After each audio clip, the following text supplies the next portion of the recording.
Okay, we'll call the meeting to order. Can I have a mover and seconder, please, for that? Councillor Cabral, Deputy Mayor Coughlin, that the regular meeting of the Council of the Township of Springwater, October 2nd, 2019, come to order at 6:30 p.m. All those in favor? Carried. Please stand to sing the national anthem. Thank you. Led by Deputy Mayor Coughlin. O Canada, our home and native land, true patriot love, in all our sons command. With glowing hearts we see thee rise, the true north, strong and free. From far and wide, O Canada, we stand on guard for thee. God keep our land glorious and free. O Canada, we stand on guard for thee. O Canada, we stand on guard for thee. Thank you. Not quite like some football games, but we do our best. Okay, are there any disclosure of pecuniary interest tonight, Council? Thank you. So, first we have a deputation from Dr. Murdoch, Brittany Thompson, and Mitch Green from the Barrie Area Physician Recruitment have come to present to Council. So I welcome you to come forward, please, and sit at the mics, and I believe you have a presentation that you've sent. Thank you. Welcome. Thank you. Bear with me, I tried a new presentation, so we'll see if this goes. Okay. So good evening, Your Worship and members of Council. I'm Brittany Thompson. I'm the Physician Recruitment Coordinator for Barrie Area Physician Recruitment. And with me is Dr. Stu Murdoch. He is the co-chair of the committee. He is also a local family physician for a number of years, and he is also the program director for the Department of Family and Community Medicine at the University of Toronto. Brittany, can you just pull the mic a little bit closer to you? There we go. Yeah.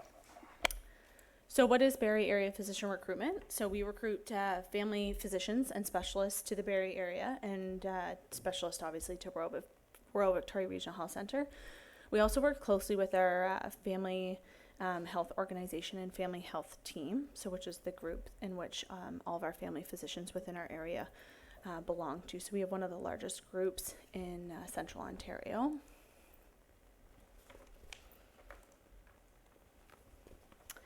So who have we recruited so far in 2019?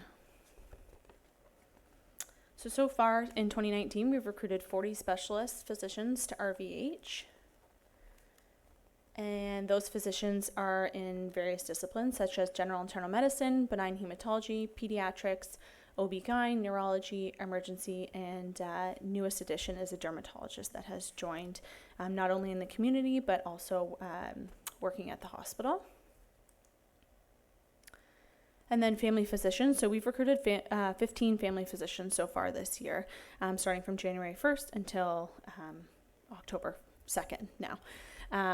They've moved into a number of different disciplines. So they've either taken over a retiring physician's practice or they have started new practices within the community. So just some more information about family physicians. So we have five new family physicians that are slated to start March 2020, starting new practices, and 3 of them are actually interested in Dr. Gabor's practice at the Springwater Health Centre. So they are interested in starting new practices there. And on average, our family physicians roster anywhere from 1,600 to 2,000 patients. So that's potentially 6,000 patients that could be rostered to that practice specifically. And then according to Statistics Canada, the Township of Springwater's rate of growth is 4.4% per year, meaning by 2021, the population will surpass 28,000 residents. To date, through our data, through the Barrie Community Family Health Team, the majority of your residents are actually rostered to a physician that are a part of our family health organization or family health team. But with that population growing, there could be approximately 6,000 patients without a local family physician by 2021. And just some interesting information that we have from the Royal Ontario Medical Program. So just a few statistics here. So each physician brings approximately $1 million into the local economy. So based on the physicians that we have recruited to date, which would be 55, that's about $55 million that has gone back into the local economy here by them hiring clerks, nursing staff, having practices within the community, and again, hiring local staff as well. So then we're just going to pass it over to Dr. Murdoch, and he's going to talk about medical education. So around our primary recruitment strategy is around education, and as I think most of you know, we are affiliated with the University of Toronto Department of Family Community Medicine, and we have a Royal Victoria Hospital and U of T have an official agreement. We're now coming up to 10 years since we've started our recruitment and our education program, and each year we graduate 9 family doctors coming out of our program. We always have 18 in the program at one time. 7 of them are Canadian medical graduates, so coming from a Canadian medical school, and 2 of them are international medical graduates coming from a non-Canadian school, and those international medical graduates have a 5-year return of service. And so they generally are very good to recruit because they have to stay in a call it a northern community, and we qualify for that. Currently, we have huge success in our retention rate. We have published on this, and we've taken it internationally to some of the conferences, but right now we have 70 graduates and 40 of them have stayed in our area. And those graduates are doing everything from primary care to walk-in clinic medicine to surgical assists, and then at the same time they do enhanced skills. And the enhanced skills, the PGY3 program, is emergency medicine, palliative care, care of the elderly, subspecialty areas of family medicine, and they've gone on to do those programs and have come back and practice it. Many of our emergency medicine recruits are graduates of our program. In terms of interest, we have for our 9 spots every year, we get just over 850 applicants that goes through my office in Toronto, which when you compare it to the downtown GTA, they get about 1,000 applicants. So for the Barrie Newmarket stream, which we are part of, huge, we're well on the map and people want to come here and train.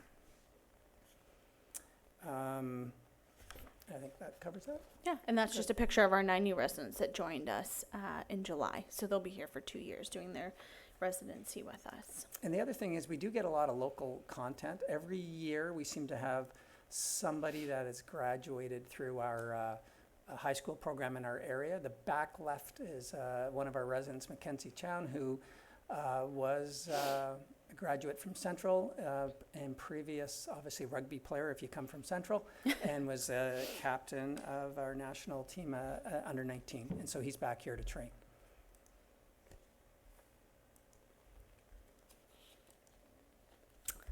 So Barrie Area Physician Recruitment kindly requests the financial support in the amount of $8,000 from the Township of Springwater to further our success in physician recruitment in our area.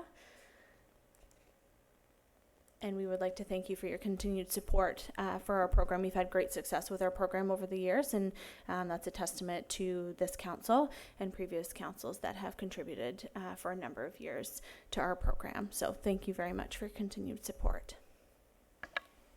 Thank you. Thank you very much for the update. It's so important to give us a perspective of the current progress. And I know I sit on this committee, and we have 2 live meetings. We just had one recently, and then 2 electronic meetings. And it's very exciting that we're getting in Springwater 3 new physicians. That's fantastic. So open it up for comments or questions. Councillor Moore? Sorry, thank you, Mayor Allen, through to the delegation. So full disclosure, I work for the LIN, so I just want to say that first. Can you help the council members to understand the funding streams for the recruitment and where you both work or where the money comes from and what the $8,000 actually will do? Absolutely. Thank So you. So what you use it for? absolutely. Thank you for your question. So we are funded by, it was previously 4 municipalities. Now it's Oro, Springwater, and the City of Barrie. And we're also funded by Royal Victoria Regional Health Centre. So we are fully funded by community partners, and we complete funding presentations every year. We have members of council that sit on our committee, that is a reporting committee that Dr. Murdoch is a co-chair of. And the money goes to obviously my position, but to the recruitment of physicians. So on average, nationally, it costs about $7,500 to recruit a single physician. So that's over $400,000 just based on the physicians that we've recruited this year. We've been very fortunate through medical education and through talks about the community and other physicians that have come to join practice here that we've had great success. And so it actually doesn't cost us close to $7,500 to recruit physicians. It actually costs us approximately under $2,000 per physician on an annual basis to recruit to the area. So it goes towards different initiatives, to postings for site visits. So the physician will come and they'll tour the area. So they'll go for a community tour. They will meet with community partners. Whether it's family medicine, they'll be meeting with members of the family health organization and family health team. If it's a specialist, they'll be meeting with the specialist department at the hospital. And then we will pay for their accommodations or any ventures that it costs for them to come and tour our area. Just to follow up, our mandate is around recruitment, but it's also retention and education. So those are the 3 main areas that the funding goes to. Obviously, recruitment is the biggest piece of our budget, but the education goes to help support our recruitment of our residents, and this committee does sponsor some of our residents' welcome barbecues. They do sponsor the graduation event, so that's part of the education mandate as well. Follow on? Thank you very much, Mary Ellen. So I just want to ask how much the other municipalities and the City of Barrie are contributing. Absolutely. So it's based on a per population dollar figures, how we came to the amount. So for Springwater, we ask for $8,000 each year. Oro Medonte is $14,500. City of Barrie is $60,000, and RVH contributes $50,000 and also provides the administrative support. So my office is run out of the hospital, so they provide that overhead that's not accounted into that $50,000 that they contribute each year. Thank you. Councillor Ritchie? Thank you for coming. I sit on the physician recruitment for the North End, so our municipality, I'm sure you're aware, Dr. Murdoch, that our municipality from Elmville North, a lot of people go to Midland Hospital, and from there, so it's good news to see what you're doing, and I know Dave Gravel's been doing a great job up in the North End as well too. So it's good to see us come tonight and put this on. Thank you. You're welcome. And just to note, working with Dave as well too, so what's quite unique about our area is that within our LIN, there are a number of recruitment coordinators that work throughout the area, and we all collectively work together, which is nice, and it's quite unique to other areas where sometimes they're siloed. So we work really closely to each other, and we have annual meetings with each other as well too, to make sure that we're aware of all the recruitment efforts that are going on in other areas as well too, so then we can help each other. So if we've had a number of applicants for, say, for a recent example, ophthalmology, and we've already recruited for ophthalmology, but it really needed an ophthalmologist. So then I forwarded their information to the recruiter in Orillia, and the same thing would go for Dave as well. You're welcome. Okay, that's great. Thank you very much for coming and delegating to us, and I hope we can continue our support. Excellent. Thank you very much for your time. Brittany and her husband are expecting their first child, Yes. so you stay healthy, and Thank you very much. we'll look forward to seeing you with a little one. Thank you.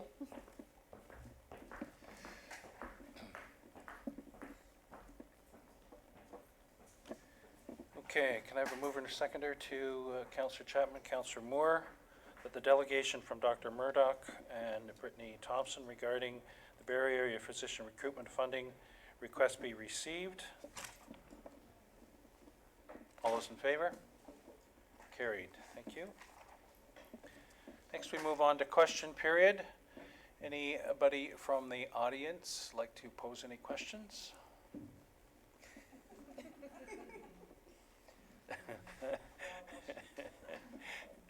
Well, thank you for being here anyways. Okay, next we move on to 6.3 minutes of boards and organizations. Can I have a mover and a seconder to get this? Deputy Mayor Coughlin and Councillor Moore. Any desire to pull or discuss any of these? Okay, the minutes of the council listed herein be approved as presented. Minutes of the special meeting of council, September 18, 2019, special meeting of council, closed session, September 18, 2019, and regular meeting of council of September 18, 2019. All those in favor? Carried. 6.2, we move on to minutes of special meeting of council, closed session, and the minutes of the boards, committees, and organizations. Can I have a mover and a seconder to get that on, please? Deputy Councillor Moore and Councillor Chapman. Any discussion about these? So the recommendation is that the minutes of the boards, committees, and other organizations listed herein be received as information, and it's the minutes of the library board meeting, June 18, 2019, and the Antrim Mills Community Recreation Board meeting of September 10, 2019. All those in favor? Carried. 7.1 is correspondence information items. Any desire to discuss any of these? Can I have a mover and a seconder to get them on the table, please? Councillor Moore and Councillor Chapman. The correspondence and information items listed herein be received for information. Notice of pre-hearing conference, LPAT, PL 171274, regarding the Township of Oro-Medonte. Number 2 is the Ministry of Municipal Affairs and Housing letter regarding building code services transformation. Number 3 is the Ministry of Municipal Affairs and Housing letter regarding adding a second unit to an existing house guide. All those in favor? Carried. Moving on to 8.1, action reports. 8.2 through to 8.8. Councillor Ritchie. Mayor Allen, I'd like to pull, where in the hell is it there? 8.4 and 8.7. I'd like to speak to them. Okay, pulling both those. Any others?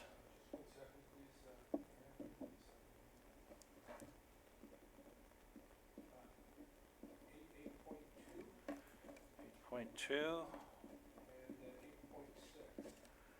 8.6.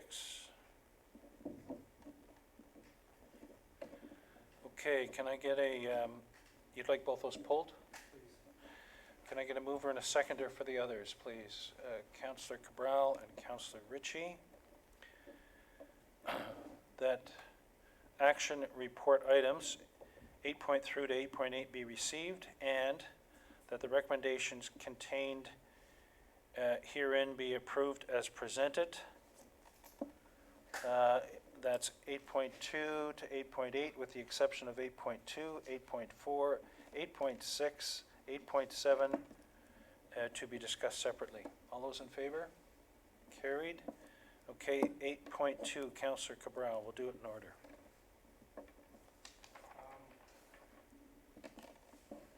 Thank you, Mayor Allen. Just, And just for information for the public, 8.2 pertains to the engineering services for the design and rehabilitation of St. Vincent Street Bridge. Okay, so we need a mover and a seconder to get this on the table before discussing. Deputy Mayor Coughlin, Councillor Cabral. Go ahead, Councillor Cabral. thank you, Mayor Allen. I just recall back when this came up that there was some discussion, I guess, of 4 lanes, and my understanding also is that we did not receive the funding for this particular project. I think I'm correct in that. There was some provincial funding. So so your question is about the provincial funding? In regards to not having the provincial funding, I was wondering if anything with respect to the 4 lanes, was that totally off the table, or is that something that was still being considered, I guess, is what I'm asking. Okay, Director Coleman? Thank you, Mayor Allen. Through you too, Councillor Cabral. No, that's correct. We did not receive any funding for the rehabilitation of this bridge. The recommendation from the engineer for the past several years has been some works that require rehabilitation in the 1 to 5 year range. We're down to probably the 1 year now. The bridge, as part of the Midhurst secondary plan, will require some auxiliary lanes, and it cannot be widened as it sits right now. So what we need to do in the next year is to do some rehabilitation to extend the life of it, so that when the Midhurst secondary plan moves forward and it's time for auxiliary lanes, not 4 lanes on this bridge, it will have to be removed and rebuilt. Okay, any other comments with respect to this?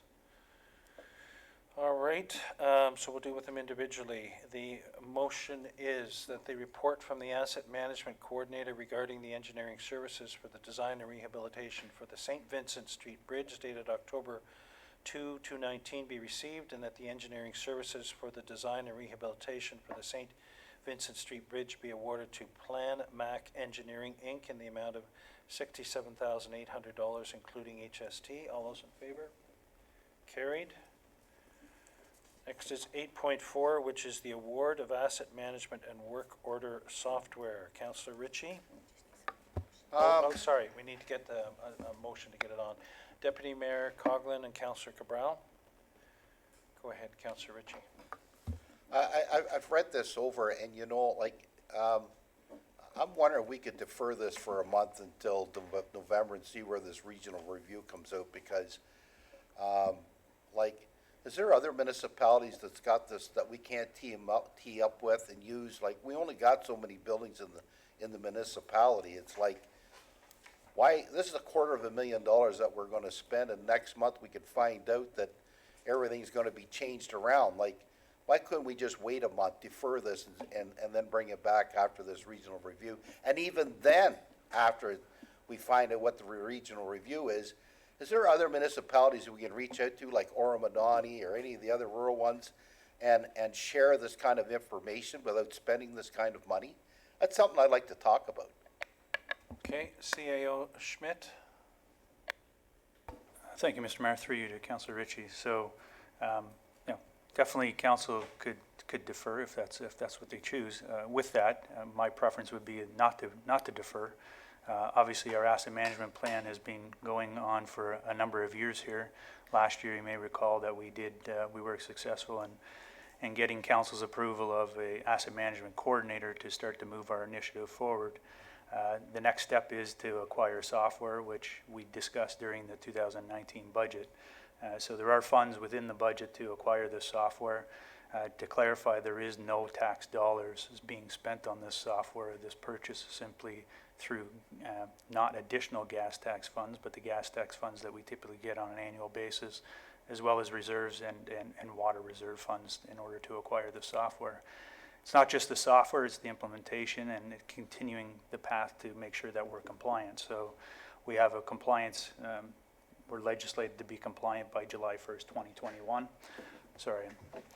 And so, this is the path that we're trying to move towards. I will comment on, and I'm not an expert by any means on the regional government review, but I will comment on that is my experience, or what I was privy to at AMO was essentially the minister indicated that they received over 8,600 submissions for the regional government review.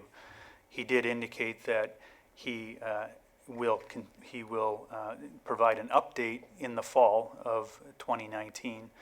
But to be truthful, my opinion is I'm not sure what that update's going to be. It may simply be that we're still continuing to review, and we'll come back to municipalities in the new year. He did commit that, you know, they're going to take their time through this process. So although they received a significant amount of submissions, they're not going to make a quick decision on this. So if they need to take time, they're going to take their time. My concern with that is that the longer we delay this, this project is going to take probably a good 5 to 6 months to implement. That takes us into essentially mid-2020. And then we have another 6 months, another year or so to get our ducks in a row with regards to what infrastructure gaps do we have. And it's not just facilities. We're talking about core infrastructure. We're talking about all our roads, all our bridges, all of our water and wastewater linear assets, as well as our plants. It's over, I can't remember the actual number, but I'm going to say over $150 million worth of infrastructure that we're responsible for. This infrastructure, or this information, is right now in a number of different data sets. The idea is to actually consolidate all this information into one software so that we can bring it back to council and actually have, I guess, more educated, if you will, discussions about our capital plan and prioritization of our capital plan. The only other thing I guess I would suggest on, or state on this too, is that, you know, without an asset management plan, we do have one, but we don't have a comprehensive one, which is due by July 1st, 2021. If we're not compliant with that, the province has stated that they will withhold funds. So whether it be gas tax funds, whether it be OMPF funds, if they still exist then, whether it be Ontario Community Infrastructure Funding, whether it be grant applications, which we always have to indicate in a grant application what the status of our asset management plan is. All that is potentially impacted, and we may, you know, not get those funds. So again, I am very supportive of moving forward with this, and I would hope council would also see that. But again, we're in council's hands as to what they wish to do. Just before I follow on there, Councillor Ritchie, this tool would also help with budgeting, but also help in recasting the long-range financial plan. Is that both of which we're going to be dealing with within the next 12 months, undoubtedly, CAO Schmidt, is that correct? That's correct, Mr. Mayor. So yes, this would be a tool to assist with all the infrastructure that's planned for the Midhurst EA, as well as any other development in the future to assist with updating our long-range financial plan. So you're correct. Councillor Ritchie. Well, my response to that is there's enough studies done on roads and bridges and buildings, our arenas, our master rec, everything. There's studies done all the time that we can go and lay our hands on. So, so having said that, I feel the information's there. So I don't think we're going to miss the boat for 2021. All I'm saying is, have we looked at asking other municipalities that's got this in sharing this kind of information rather than spending $250,000? Why can't we do that? Like there's Oromadani, there's Tiny, there's Tay, there's all of them all around us here. Have we looked at that venture as well too? And that's another avenue, even if we were to pay them for their software or whatever to use that without spending this kind of money. That's the whole point that I'm trying to make. I think we can make the deadline. So I'm not buying that. We're going to be able to make the deadline from all the studies that are done. We got enough stuff here out driving around looking at the roads all the time. So whether it be roads, whether it be buildings, whatever the case may be, I think that could be met. The fact of the matter is, we're going to spend this kind of money where we could reach out to other municipalities and see if we could share it with them and save ourselves money. That's the big reason. CEO Schmidt, anything further? Thank you, Mr. Mayor. Through you to Councillor Ritchie. I'm not aware of, I know there are some other players within the county that actually have this software already, have purchased it. I'm not sure if Oro has it, but I'm sure we could check around. Whether or not the actual vendor would provide for that and provide the support that we would require in order to maintain the software, I'm not sure about that. Again, these are things that we would have to look into. Keep in mind, it's not just the asset management software. The asset management software is approximately, I have to double check the report, I think it's around $30,000 for the asset management software. The bigger component of it is the work order management piece, which is also being requested this evening. So you know, the software in itself is not necessarily the biggest expense. It's the implementation and the training that's required to go with it, as well as the integration of the system into our financial system. So it all leads into, you know, we have GIS systems that actually feed into this as well. So it is a pretty complicated and complex process that we're trying to work forward here with. You know, the other idea too that we're looking at doing is actually helping our staff on the outside, whereby they actually will have mobile devices and be able to track some of this stuff and be able to do things a little bit more efficiently than what they're doing today. So it is a pretty complex piece of software, as well as a change in our process, the way we actually gather data regarding our infrastructure. So I'll leave it at that for now, Mr. Mayor. Just of the $210,000, $64,000 pertains to the asset management software, rounded. Work order management software is $122,000, HST is $24,000. Any other comments this end? Councillor Cabral? Thank you, Mayor Allen. A couple of comments first. I have concerns about this, but they're a little bit different than Councillor Perry's. My fear is that with the way things are right now, that we might end up with a piece of software that has enormous effort behind it and a very substantial cost attached to it. And at the end of the day, it might not be worth anything to us if the regional review impacts Springwater Township in what we might consider an unfavorable stance. This here is my biggest fear, I think. It's not that the software isn't useful. It's certainly desirable. Our asset management function is in place. We have an asset management coordinator that's been hired. I'm sure there's other tasks that they can undertake over the course of the next couple of months, but my preference would be possibly to defer this at least till the end of the year. I've kind of looked online and listened to what other people are saying, and I feel fairly reasonably confident that something's going to be coming out in November. Minister Steve Clark's website with respect to this was last updated in July of 2019, and it references something coming out in the fall. There's been some mayors in certain municipalities back in the late spring that also made nuances to the fact that it was coming out this possibly November, and that the reason that it was kind of on hold was to accommodate the federal election. The only thing I can see here is that this is a big chunk of software. It's a substantial undertaking to tie all of the resources that we already have into one umbrella software, for lack of a better term. And like I say, my only fear is down the road, if we engage in this expenditure now, I don't have a crystal ball. I wish that staff had a crystal ball and could tell me for sure that we were going to be right on top of things at the end of the day, but I don't think anybody can see that far. And the only context I can attach to this right now that kind of makes me feel strongly about this is it's kind of like driving down a multi-lane highway at 100 kilometers an hour on a beautiful, warm, sunny day, perfect visibility and everything. And that's the way we like things in Springwater Township. Unfortunately, with the regional review going on the way it is, we're on a highway right now, and it's 100 kilometers an hour to travel down that highway, but the fog is so thick that we simply can't go that fast. So I would actually move for this to at least be deferred until the end of the year as a minimum. And if January rolls around and it's brought back before us, it was already approved in the capital budget, I for one would at that time support it. But unfortunately right now, based on what I've just said, I'm unfortunately not able to support it and would prefer to defer it at least for a few months. August 2021 or July 21, we have to have this in place. And I know that there are some municipalities that are forging ahead with spreadsheets and management teams, and that's how they're going to be looking after implementing their asset management program.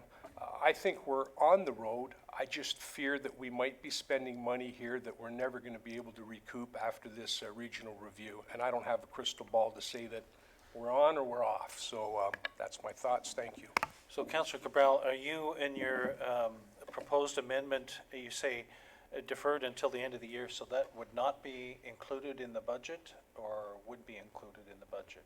I believe that this is already included in the 2019 budget as an approved Yes, expenditure. yes, I'm it is. simply asking that it be deferred until the end of the year before, so we know where we're at. We don't want to buy a piece of software that we find out that something's happened and all of a sudden we got this piece of software we can't use Yep. because that's not what's going to be used. Okay, a seconder for that? Councillor Ritchie? Any further discussion? Councillor Cabral? Sorry, Councillor Moore? I see the resemblance, but. Thank you, Mayor Allen. What, I missed the part, George, where you were, sorry, Councillor Cabral, where you were talking about the deadline date for the asset management person and processes all being in place. What is that date? July of 2021, I think the entire plan has to be in place. Okay, so we still have. Through the year chair, and a- please. Sorry, Mayor Allen. So we still have a year and a half. That's what I'm trying to Yes. sort out. Okay, Yes. thanks. Okay, Deputy Mayor Coughlin.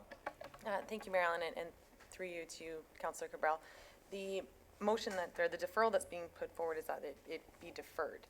And as we've had it simply deferred. You and I have discussed this previously, and my concern with that is that if there was a specific date from the province that said on November 18th at 10:30 there will be an announcement, I would absolutely support deferring it to then. While some people feel that there is going to be an announcement and there may be amalgamations or dissolvations of municipalities, there are people who that believe that this is just going to be taken right off the table. So because we don't know what's going to happen and that there are these, it's the same thing with the ATVs and the roads. We don't know what the province is going to do, but we need to continue moving Springwater forward in a direction. I understand that if there was, this is a capital expenditure, it's not a recplex, it's not a MRF, it's tools that are required by our team today. I know that there is 18 months. If the deferral is simply to defer it, I would request that there be a date that we revisit this and make a decision, because if it's 3 council meetings, I can support that inquiry, but if all of a sudden the province doesn't say anything in November and they're like, oh, we're gonna tell you in April, we have to move on. We have to carry on with business in Springwater. And also, if there is an amalgamation or Springwater is no longer Springwater, as residents, we are still going to be paying taxes to some municipality. And if those trucks and those staff have these tools, we are still better off, regardless if the sign says Springwater or not. As a taxpayer, this is a tool that we're required. And I think that 18 months is far away, but like we said, we have to order it, we have to get it in, we have to be trained on it, and we need to put it in place. So if there's a date on the deferral, I will support it, but if it needs to be, and at that point, how do we make that move forward? Councillor Cabral? Thank you very much, Mayor Allen. To Deputy Mayor Coughlin. I think what you're saying is exactly what I feel. I'm not suggesting that we defer it till the end of the year just to revisit it again, and because we haven't heard anything, revisit it again and again. Another thing that we have to be cognizant of is the fact that if the regional review does affect Springwater Township in a negative manner, you're right, we'll still be paying taxes. But what if we're paying taxes to an entity that already has this software? Or that's the problem, has a different software. So I agree with you. I have no problem with the date. I can't see us always stuttering and waiting. I just think that since something is coming down, I'm happy to make the motion and include a specific date or a specific meeting for us to revisit this and make a decision. Okay, so let's try this wording, that the motion before council, Councillor Ritchie? Mayor Allen, I'm sorry, let the CO. Sorry, CAO Schmidt. Thank you, Mr. Mayor. Just to clarify something on the deferral. So the RFP closed on August 22nd. So the pricing is only firm for 90 days. So that takes us into essentially November. So just be mindful of that date. If we don't essentially make a decision in those 90 days, then essentially we're likely going to have to go back out to the market. Okay, good point. And just coincidentally, 3 council meetings is November 20th. So the motion before council to award the asset management and work order software contract be deferred until the council meeting on November 22, 19. Is that, Councillor Ritchie? Mayor Allen, Councillor Cabral mentioned to the end of the year. That should go to the end of the year, and then we'll go and revisit it. And while we're at it, we reach out to other municipalities and see what they're doing and see if we can share that in the meantime. That'd be worth doing that. Well, I think CAO Schmidt would be doing that, but he just said that the pricing only goes to this period of time, so we'd be talking about. I'm asking that we reach out to municipalities and ask them. I'm not talking about the software. I'm talking about reaching out to other municipalities and asking them if they would be interested in sharing that with them for a cost or whatever without putting all this money out. Okay, Deputy Mayor Coughlin? Thank you, Mayor Allen, and through you. So the assumption is then that our neighboring municipalities are already using software like this, and the assumption is that it's a different software. So is the question then, we want to purchase what other municipalities are already using so that if we amalgamate, it's the same? Or is it that we choose what's best for our municipality, and if we amalgamate, maybe they don't have software and they can join on to ours? But also, licensing isn't something that you can just add to. Like, we pay a very specific price based on our needs, and it's not like you can just add and take away from that. We're paying for our licensing and our training with the number that we have. So if we're to add to someone else's, we're still going to be paying the same price. Councillor Chapman? Thank you, Mayor Allen. Yeah, I'm with Deputy Mayor Coughlin. I totally believe it. I don't think we can share licenses. I think it's one per municipality, just like normal software. Even with our work, we can't share with our sister company. We have to have our own licenses, and I don't think that we can share with other municipalities with that. Councillor Cabral? Yep. Thank you, Mayor Allen. I guess this is a question through to CEO Schmidt. I'm wondering what the possibility might be to approach the vendor and ask them if they might be in a position to extend that for 30 days in addition to the 90-day window. I'm sure they want to sell the software as much as we'd like to buy it.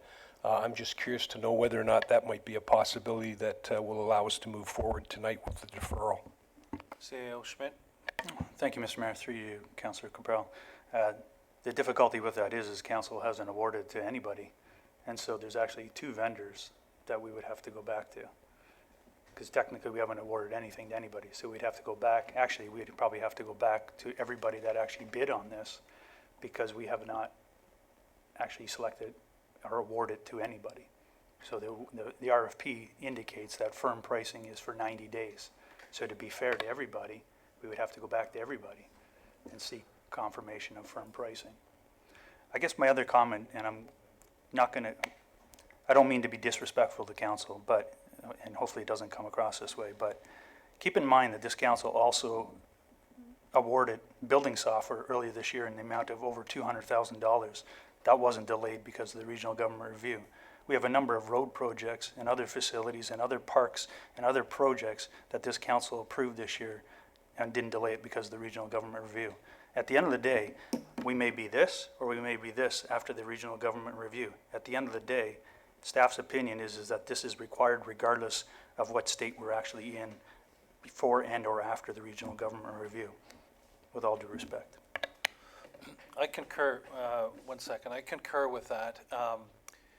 No matter what size what's going to happen with the regional government review, we are of a sufficient size that we need to have and keep progressing with respect to our asset management program.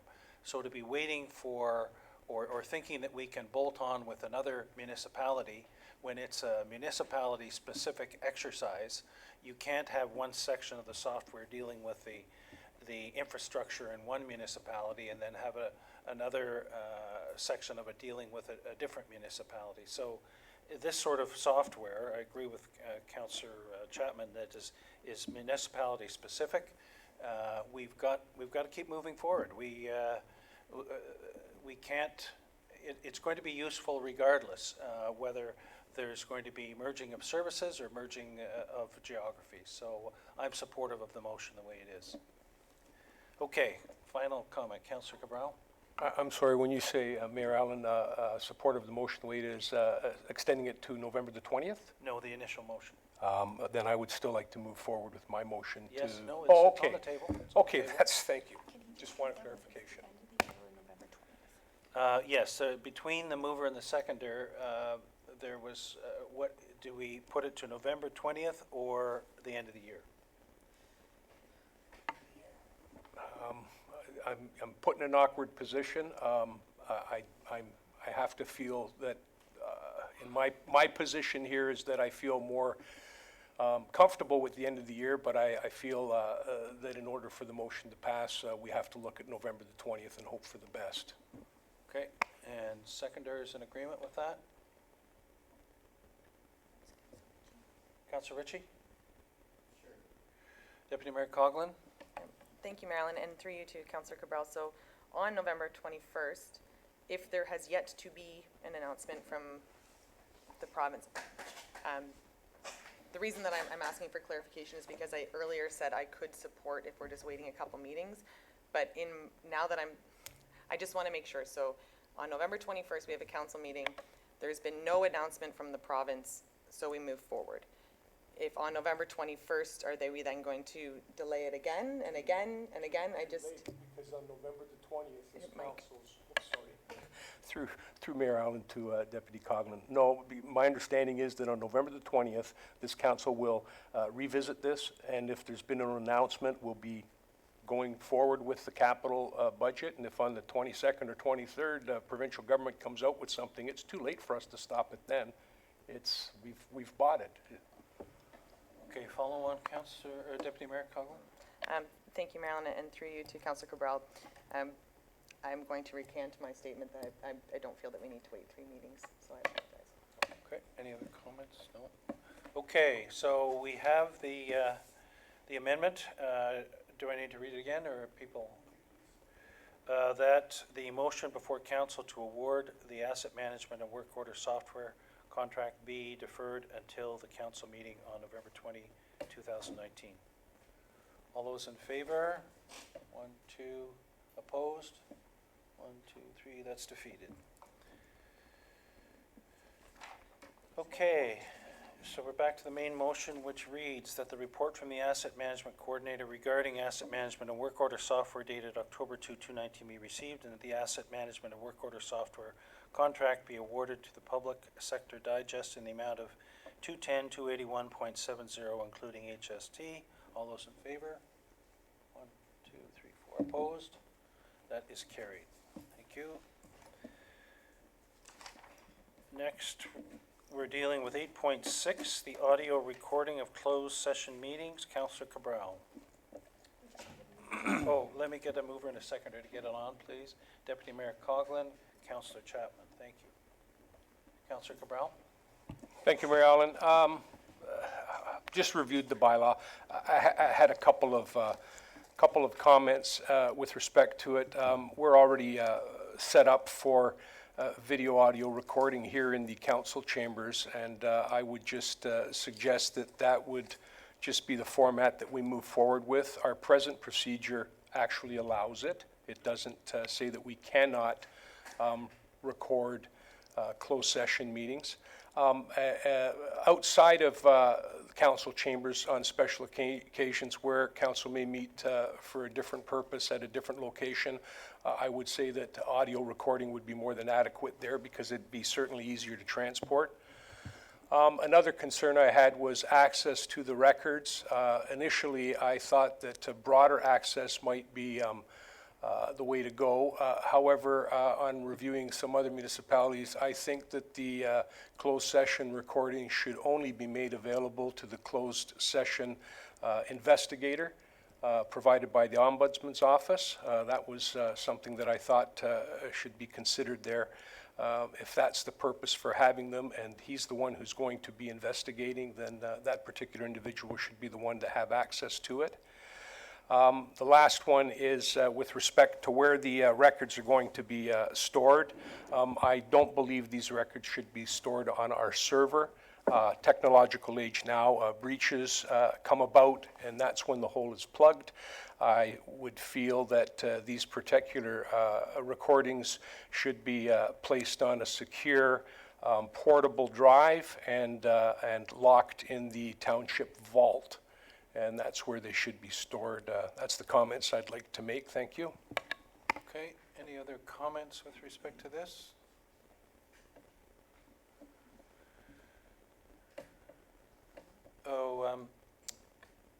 Deputy Clerk Helmke, do you have any response to any of this? Thank you, Mayor Allen. Through you to Councillor Cabral. Those are great points to make. In regards to whether we just do audio recording or we do video recording, the issue is that currently we've only had closed session before a council meeting. We've held a special meeting for that, but we can have a closed session meeting within a regular meeting. The issue with that, with live streaming and the way that our software is set up, is that we would have to actually end the regular meeting live stream and go to a closed session live stream, but we wouldn't have the ability to go back to our regular meeting live stream to come out of closed session and actually adjourn the meeting. So if video streaming is something that you want to do, I would suggest be a deferral back to the clerk and IT coordinator to discuss potential equipment purchases that would need to be made to be able to facilitate that. In regards to the storage of closed meeting records, currently our meeting records from the closed session, which is the minutes, and that's the official record, they are actually stored in our Laserfiche repository. That's where the audio recordings are proposed to be stored as well. The security permissions are quite strict on that.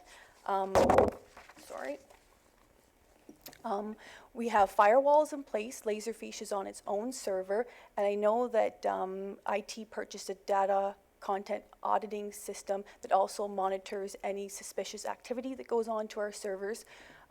So our point of view from a staff perspective is that if our official meeting records of closed session minutes are on the Laserfiche repository, then the recordings could be stored in the same repository as well. I know there was a question in regards to who should have access to the records, and the Ombudsman, being our closed meeting investigator, was mentioned in the report. The Integrity Commissioner was mentioned because they do have the ability to investigate conduct that's been at a meeting, and that includes closed session meetings. It's not to say that the Integrity Commissioner would request that, but we want the ability for them to request that to aid in an investigation. And those are the comments from the Clerk's Department, but I thank you, Councillor Cabral, for bringing up these points. Follow on? Thank you very much. I don't know, Deputy Clerk? Thank you. Thank you for clearing up the technical aspect regarding the audio and video. I wouldn't push that any further. If that's the reason why it's audio only, I'm quite content to have that continue. With respect to the access, maybe possibly there should be some mechanism or some type of standard by which either council or the CAO in conjunction with the mayor might be in a position to authorize access to the recordings. Other than that, as I said earlier on, I can certainly see it being only the closed meeting investigator having access. Of course, that's my personal opinion. With respect to the Laserfiche, I have on a couple of occasions asked where our paper documents from confidential closed session meetings are kept, and to be quite honest with you, never did get a reply. So that's one of the reasons why I don't know that they were kept on Laserfiche, but my suggestion might be that maybe they should be locked up in the vault as well, in their original format, which would be paper. So I'm just still thinking along those lines to keep them off the server completely. Thank you. Deputy Clerk? Thank you, Mayor Allen. Through you to Councillor Cabral. Minutes of any meeting, whether it's closed or open, are a vital record of the municipality, so we keep both digital and paper copies. I can confirm that closed session meeting records and the minutes are kept downstairs in the vault room in a locked filing cabinet that only the clerk or myself have access to. So we do have the paper records, and they are kept in the vault. Thank you. Okay, any other comments?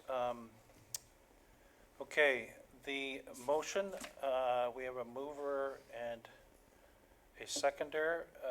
I'll read the motion that the report from the clerk regarding audio recording of closed session dated October 2 be received, that council hereby authorizes that closed session meetings be audio recorded, and that the procedure bylaw be amended to allow for audio recording of closed session meetings and outline the access provisions surrounding the audio files.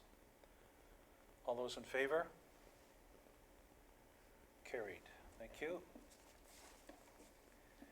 Next, we have 8.7, Provincial Policy Statement. Councillor Ritchie. Oh, sorry, a mover and a seconder to get it on the table. Councillor Ritchie and Deputy Mayor Coghlan. Councillor Ritchie. Thank you, Mayor Allen. Reading this, there was, we seem to cover everything except for one piece there regarding the increased housing supply and mix. If you move down, the introduction of policies permitting settlement expansions where there's no net increase in land to the settlement area. So I spoke with the Director of Planning about this and in agreement to add these comments, that consideration be given towards an analysis on settlement by settlement expansion, site-specific rather than a township-wide analysis of a settlement expansion. If that could be included with the comments, move forward to the ministry, I'd be comfortable with that. Director Spagnol. Thank you, Mayor Allen. So just to clarify, the purpose of the report is to provide staff comment with respect to the provincial policy statement changes that were released by the province on July 21st, 2019. The deadline for providing comment is prior to October 21st, 2019. Staff have provided comments with respect to the changes, which include expansion to the required timeframes to which planning or to which municipalities have to provide land to accommodate residential use or to accommodate growth. In addition, there's also been changes with respect to time horizons for employment to provide employment lands. A lot of the changes to the provincial policy statement are a result of the province's direction to increase housing supply, as they've indicated that there's a shortage in housing. In addition to that, there have been policy changes that include encouragement of communal systems in settlement areas for multiple residential developments. There's also been suggested policy changes for more consultation with Indigenous groups. And Councillor Ritchie is correct that they have made changes or proposing changes to provide for some additional flexibility for settlement area expansion. So the purpose of this report is to provide staff comment, but also to provide council with the opportunity to provide their comments, and that is what Councillor Ritchie is providing as part of his input into the process. The way the expansion policies are proposed is they would only allow for an expansion outside of what's referred to as a municipal comprehensive review if there is no net increase to the settlement area boundary area. And just to clarify, Councillor Ritchie and I have discussed what Councillor Ritchie's comments are moving forward. What he's suggesting is that those would be added to the comments that would be submitted by staff as council's comments with respect to considering any settlement area expansion. So in a nutshell, the comprehensive review process that is required for a settlement area expansion typically takes a look at how much land is available for development across the municipality from settlement area to settlement area.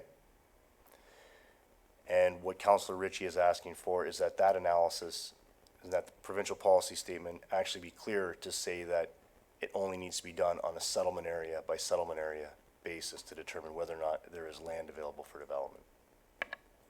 And you do not have a problem with making that adjustment? Mayor Allen, typically through a comprehensive review, those types of adjustments take a look at the land that's available for development. So I think that from my standpoint and from staff's standpoint, from a professional perspective, we would take a look at that from a municipal-wide perspective. So this would be a township-wide comment, or sorry, a township council comment, not a comment necessarily coming from staff. It's normal practice for, as part of a comprehensive review, to make sure that there is enough land to accommodate growth before considering settlement expansions, unless there's some flexibility provided within the provincial policies. So you would identify it as such in the report, that this was a council direction? Mayor Allen, what typically happens is staff would submit a letter with the staff report and provide additional comments from council as part of that letter to indicate that these are the comments that have been received by council. Now, the one thing in reading the provincial policy statement, it does have some verbiage about determining what type of analysis needs to go into a settlement area expansion, and it's saying an appropriate analysis or analysis that's reasonable for the particular expansion, which may provide some flexibility. However, I don't know about taking it off the table from staff's perspective to say that the township not consider the availability of land elsewhere when you're looking at an expansion.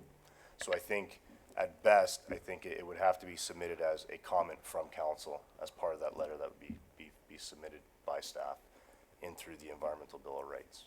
Councillor Ritchie, is that sufficient from your perspective? As long as it accompanies the other comments Okay. that are being heard, I'm comfortable with that. Sorry. Thank you. Any other comments? Councillor Cabral? Thank you, Mayor Allen, through to Director Spagnol. Just this section here dealing with the servicing private communal services for multiple residential units. That I think would encompass areas. Would that be something like in a smaller one? I would say maybe it's better if you provide me with an example, because I was going to give you one and I'm not 100% sure if they have a communal. But I would take it that they all pay into it. And our fear is that if the corporation that actually runs it has difficulties, we would then find ourselves assuming the responsibility for them. Could you just kind of walk me through that so I could get a better understanding of it? And do you know if this has happened in any other municipalities, so that I get a better feel for it? Thank you. Director Spagnol? Thank you, Mayor Allen, through to Councillor Cabral. So essentially, the concern that's been raised by staff with respect to communal systems is that in a settlement area, the way the policies are drafted, they encourage that communal systems be utilized to service multiple residential developments. And those services would be operated and funded by what would probably be a condo corporation, a plan of condominium. So the concern from staff is twofold. The first concern is that if for some reason there's an issue with the way that those communal services are being operated, that the municipality may be ordered to take over those communal services, which means there could be a financial impact to the municipality. The second concern is similar to the first one in that if the plan of condominium or the plan of condo corp ceases to exist or runs into financial difficulty, the concern is that the burden and the onus could fall on the municipality as well for multiple communal systems across the municipality. So that's really the two major concerns. Right now in the municipality, for multiple residential development within settlement areas, we don't necessarily have any communal systems that are in operation right now. This policy would allow and encourage those types of scenarios. Follow-up? Thank you, Director Spagnol. The ones that we currently have are operated by the township, okay, so that clarifies that for me. Could you allude to whether or not any other municipalities have experienced this for me? Director Spagnol? Thank you, Mayor Allen, through to Councillor Cabral. Off the top of my head, I don't know of any other municipalities which have experienced communal systems, privately operated communal systems. The closest thing I can think of is where you have, say, for example, campgrounds, where they've got communal systems for a number of different sites. That would be the closest comparator that I could bring forward right now as related to this municipality. Okay, so I don't think we need to adjust the motion. You've heard the request from Councillor Ritchie, and you're going to incorporate that in the letter. So the motion reads that the report from the Planning Department regarding township comments on proposed amendments to the provincial policy statements dated October 2, 219 be received and that staff be authorized to submit township comments through the Environmental Registry of Ontario as generally outlined in the report, subject to any final additions from council. All those in favor? Carried.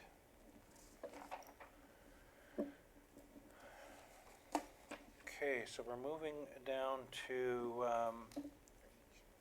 9. Could I have a mover and a seconder to get this on the table? Councillor Moore, Councillor Chapman. Items 1 through 6, any to be pulled? Councillor Ritchie. Pull number 6, I'd like to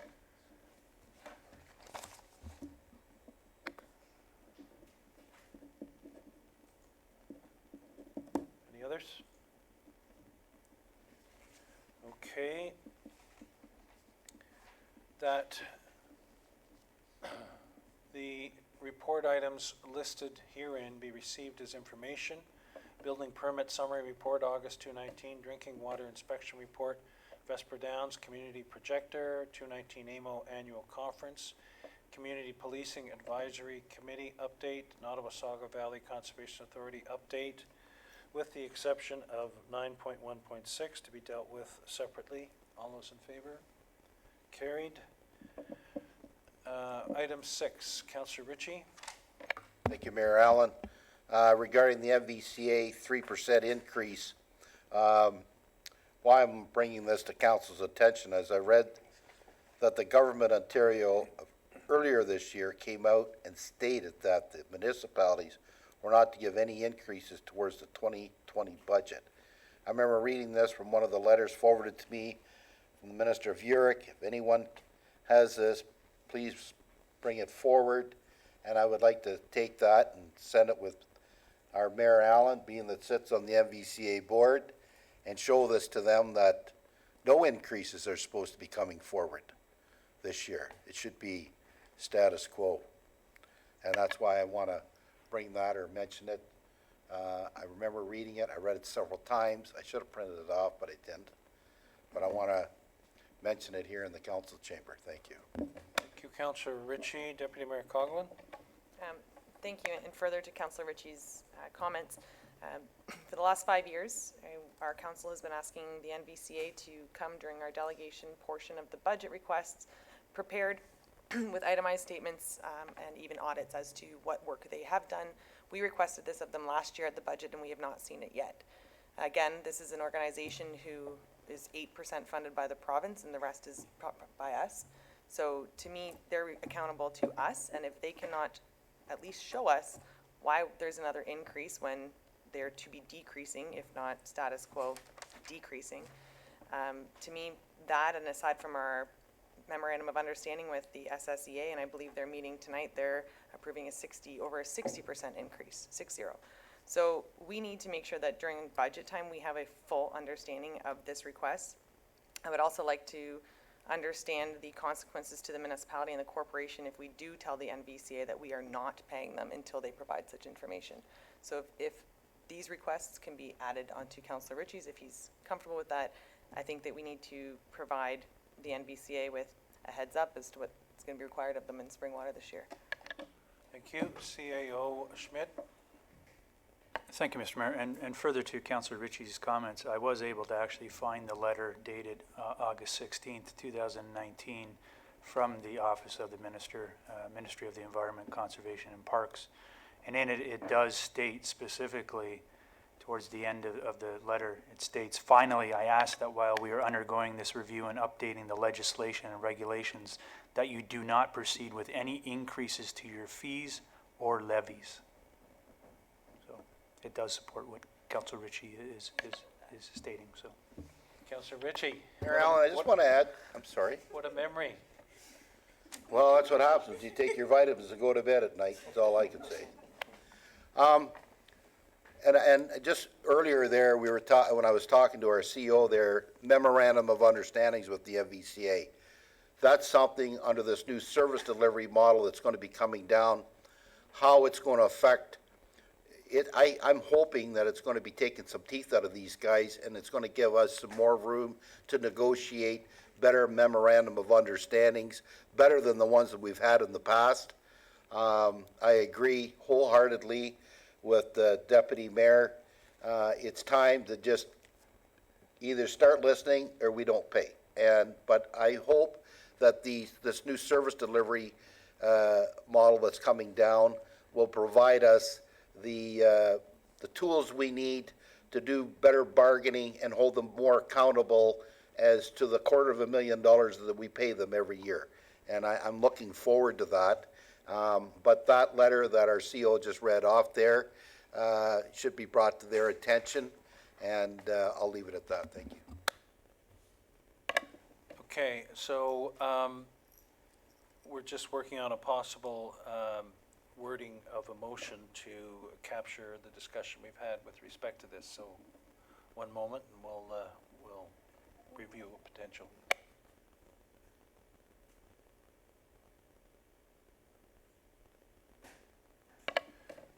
CEO Schmidt, that letter or email was, can you describe what it was and what date again, please?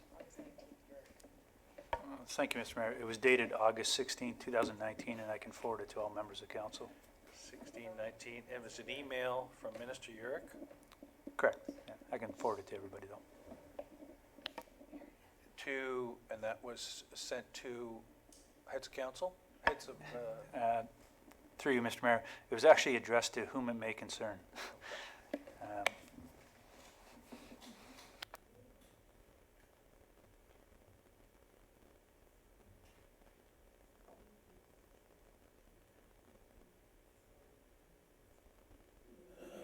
Your pen.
CEO Schmidt, can you just, the key words in that email are?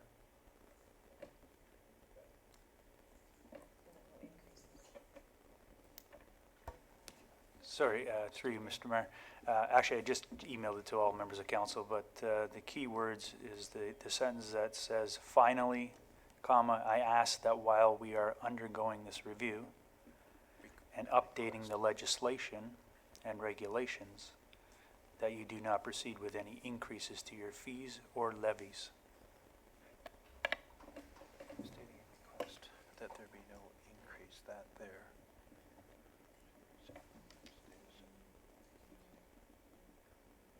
In fees or levies by NVCA.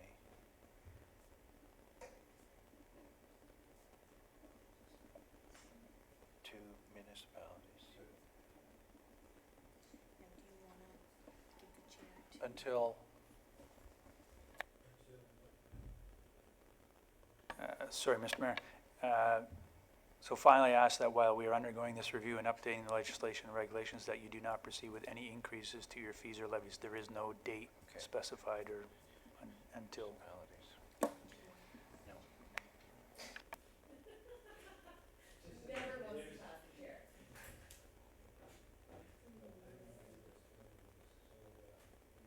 No. I'm going to move that, but I need clarification from our clerk Humke.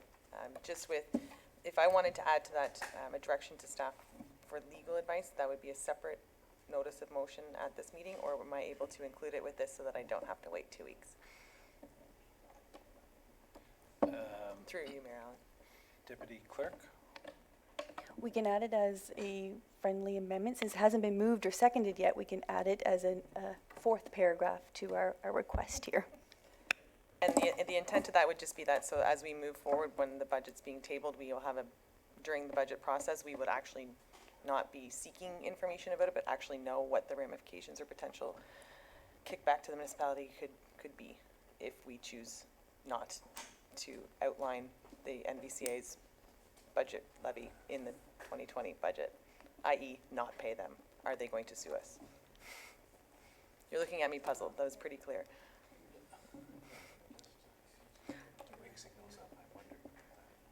I'll put forward a different one. That way it's fine. All right, moved by Coughlin, asking for a seconder. Mala Chapman. That item 9.1.6 be received for information, and that council requests that the NVCA make a presentation during the 2020 budget meetings to review the services, the specific services they have provided to Springwater over the last year, and that council draw attention to the correspondence dated August 16th, 2019 from Minister Yurk stating that there be no increases in fees or levies by the NVCA to municipalities. All those in favor?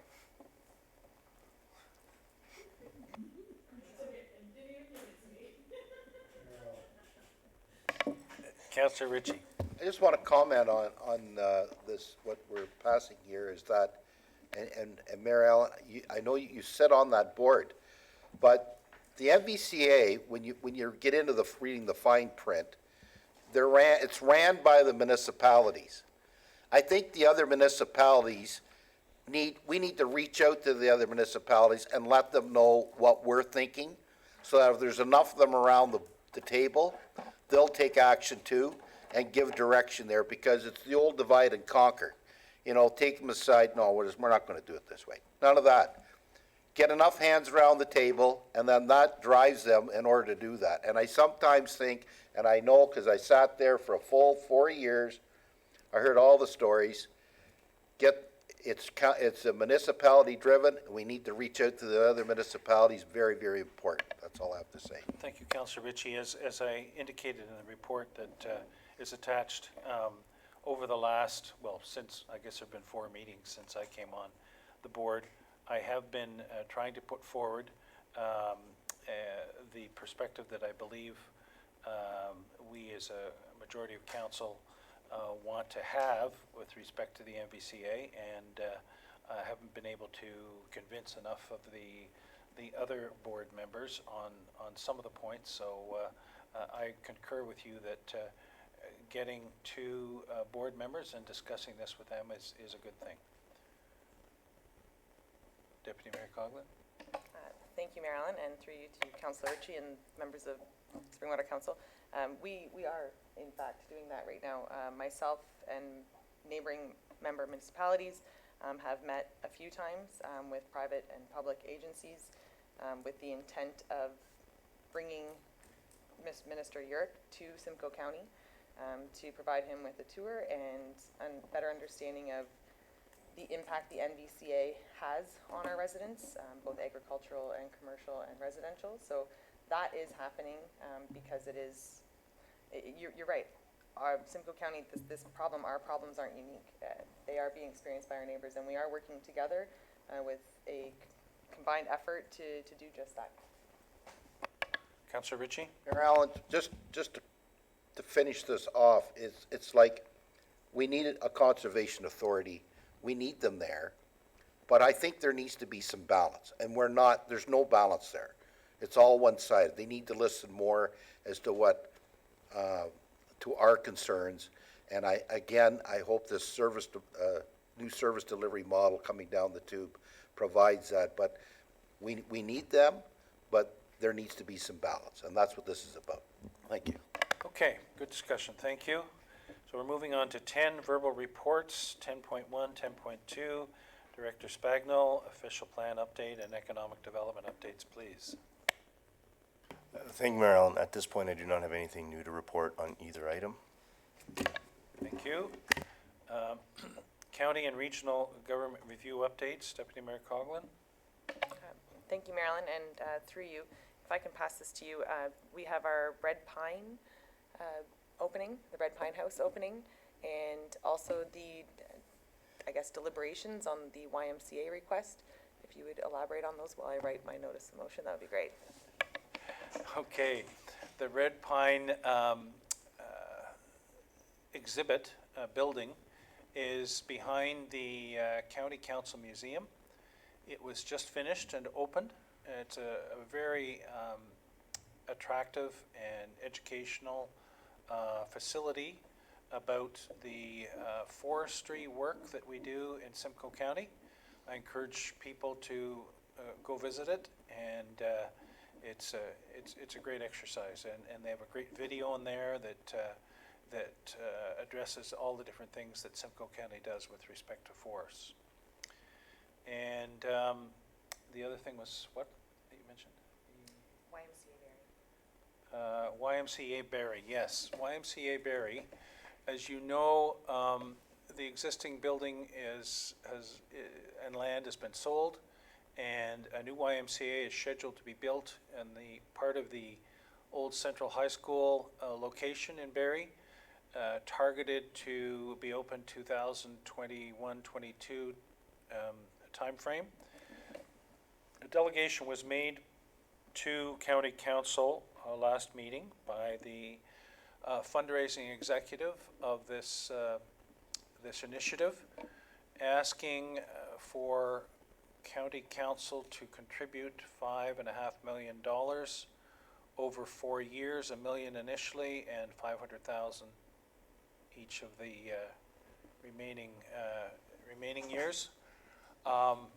That was received, it was discussed, and it will be voted on in the next council meeting next Tuesday. And I would imagine there'll be some discussion and possible amendments to the motion that was put forward last week. But good, healthy discussion with respect to that. Anything else, Deputy Mayor Coughlin? No, that's it. Municipal reports, updates. Councillor Moore. Thank you, Mayor Allen. Because Councillor Hanna is not here, and I do see Hale sitting in the audience, just a big shout out to those young guys who pulled the Autumn Fest together over the last weekend. They did a fabulous job, so I wanted to acknowledge you guys for that.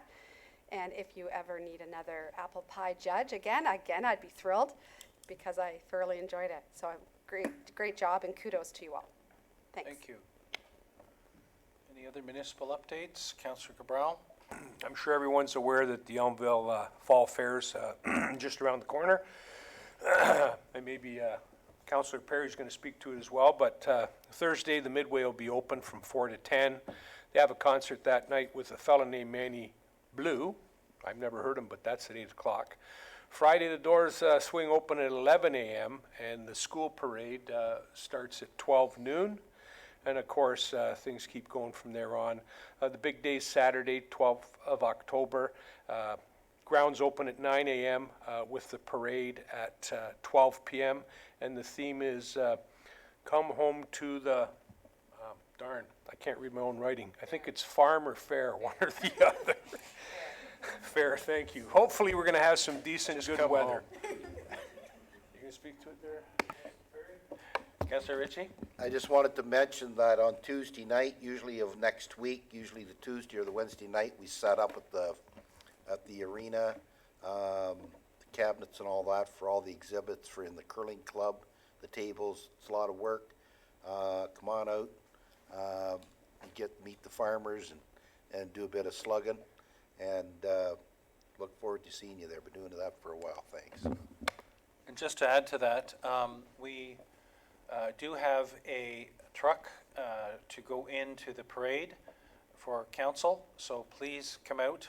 And Karen Jameson has sent out invites, and you'll be able to ride or walk, and it's been great in previous years, and I encourage all the council to come out to the parade. And also, there's been the opportunity to be at the booth and help at the booth there. It'd be great if all of the councillors signed in for some time there. Okay, Councillor Ritchie? Mayor Allen, I just wanted to mention there, this Saturday night, the Hillsdale Rec Committee, I believe there's still some tickets available. It's called Musical Bingo. We're going to hold it at the Orr Lake Golf Club. Spaghetti dinner. There's a cash bar. There's prizes. I'm new to this. I don't know much about it. Again, it's Musical Bingo. So, anyways, there's still tickets available if you're wanting to come out and play some bingo. Thank you. They've sold close to 100 tickets in it, so it should be good. Anything else? Okay. Notices of motion, and we have one, Councillor Chapman. Thank you, Mayor Allen. The motion tonight is for, via the County of Simcoe Local Migration Partnership.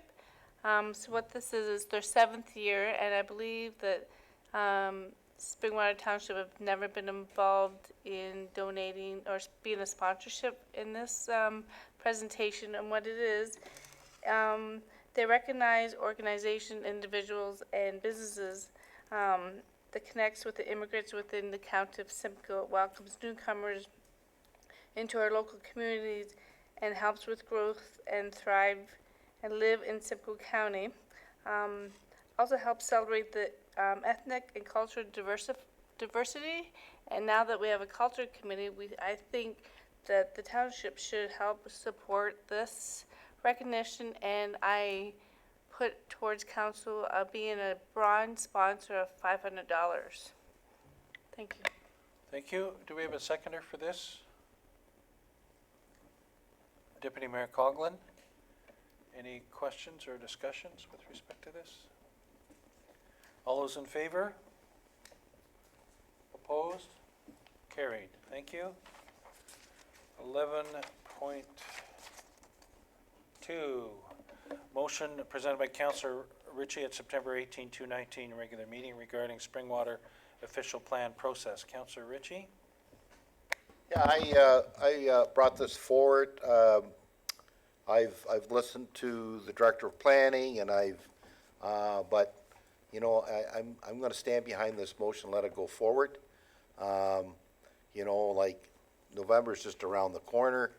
Let's see where this. Let's put a pause on this, and let's see what next month brings, and we can pick it up and go from there. That's all I have to say. Thank you. Director Spagno, you had added to the report with some information. Maybe you could just give us an overview of your perspective. Thanks. Thank you, Mayor Allen. As noted prior to in the previous meeting, the work that's been completed as part of the official plan review process entails a discussion paper which identifies the issues that Springwater is facing and the issues that need to be addressed from a policy perspective. In addition, a draft growth management strategy has been prepared, which has all been online for, I want to say, approximately 11 months now for review. At bare minimum, what those reports do and what finalizing the first phase of the project does is it would solidify and would require council endorsement of those reports so that all the background information is available for whatever the official plan review project update entails as part of phase 2.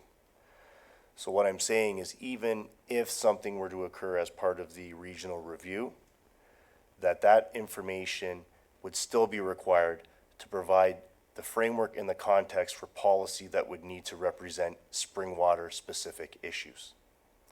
So by no means would it be a waste, in my opinion. In my opinion, it is still required because it does represent the issues that face Springwater as a municipality today, that even after, if an amalgamation or whatever happens, would still be needed to best represent the issues that currently sit with Springwater now.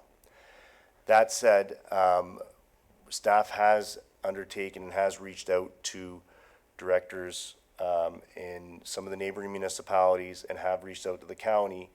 And based on the information out there, there has been no indication of a deliberate delay on initiated official plan processes for whatever they may be across the municipality, other than maybe one. And the details to that are very vague at best. So I'll just leave it at that, and really, it's in council's hands. Thank you, Director. Further comments, discussion? Councillor Cabral? Thank you, Mayor Allen. Just a comment, Minister Steve Clark did, I believe, send a letter where I think the suggestion at the time was that municipalities might want to consider putting a pause on some of their planning. And I guess that was because he didn't want to see people do too much work that might not come to fruition. So just a comment I'm making with respect to what he put out there. Director Spagno? Thank you, Mayor Allen. And just a point of clarification as well with respect to the letter that was issued by Steve Clark. The letter references that there's been significant planning, that there was significant changes to planning legislation and planning policy across the province.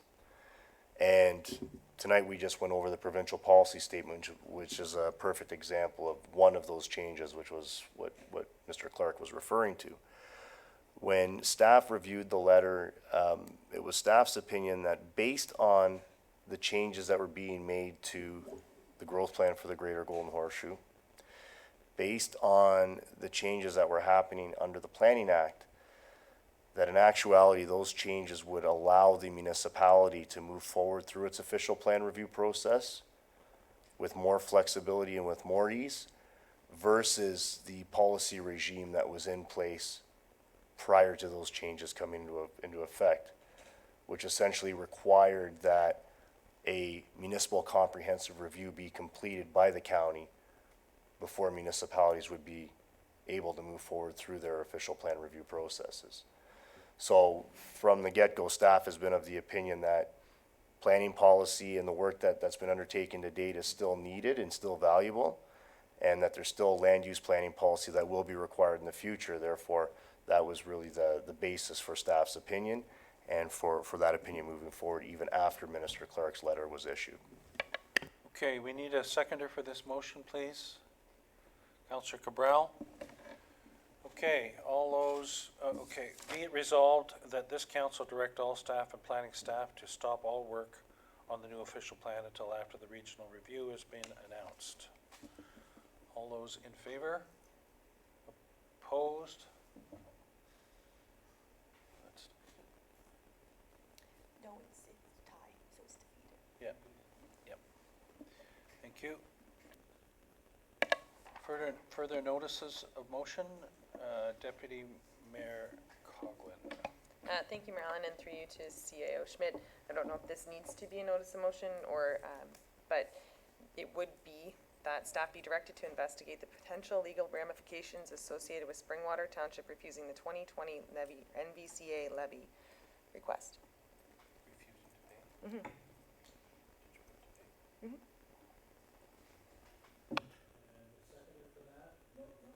No second. Do I need to state, my question would be then, in report back, would that have to be enclosed, so I'd have to stipulate that, or I can just leave it open? Deputy Clerk? At this point, you're just announcing that you are bringing a notice of motion to the October 16th meeting. At that point, any information or deliberations or debate will happen at that meeting of how to proceed forward. Okay. Councillor Ritchie? I have a notice of motion here. I was asked to not bring it forward, but I think I am going to bring it forward. And it's in regards to item 9.5 from September the 18th meeting. Be it resolved that the council direct the Director of Public Works and its staff to bring back item 9.5 on the agenda, the award of microsurface and hot mix asphalt tenders from the September 18th council meeting, back to council, meeting for further discussion on what projects should be done with the gas tax money that was received earlier this year. I know that they're wanting to defer it. There was, the last time when we talked about that, I had asked that it be deferred. Part of it was to move forward because it was already approved, and there was the bottom part there. So we can, I like to bring this thing back into the council chamber for council members to talk about. This is gas tax that was given to the municipality, and we should have a right to speak about this all around the table. I have issues. I can't talk for the other councilors, but there's other issues that I'd like to speak about, so at least this will bring it to light. Thank you. Okay, we're not speaking to this, but, okay, Deputy Mayor Coughlin? Is that a reconsideration and not a notice of motion? Deputy Clerk? Thank you, Mayor Allen. From what I understand from the September 18th meeting is that was the motion that we divided the question. That portion of the question was deferred, but council never gave any direction as to what meeting date that was deferred to. So we're not reconsidering the motion and the decision that was made, but we're looking for a date to defer it to and move forward from. That's my understanding. I would ask CAO Schmidt if that's the understanding from the September 18th meeting. CAO Schmidt? Thank you, Mr. Mayor. Through you to members of council, so just actually looking at the resolution from that meeting, so it does indicate that the tender for the supply in place of hot mix asphalt, as outlined in Table 4 of the report, be deferred to staff to have more discussion and for the agricultural community to be included and consulted. Okay, all right, so that notice of motion has been noted. All right, any other notices of motion?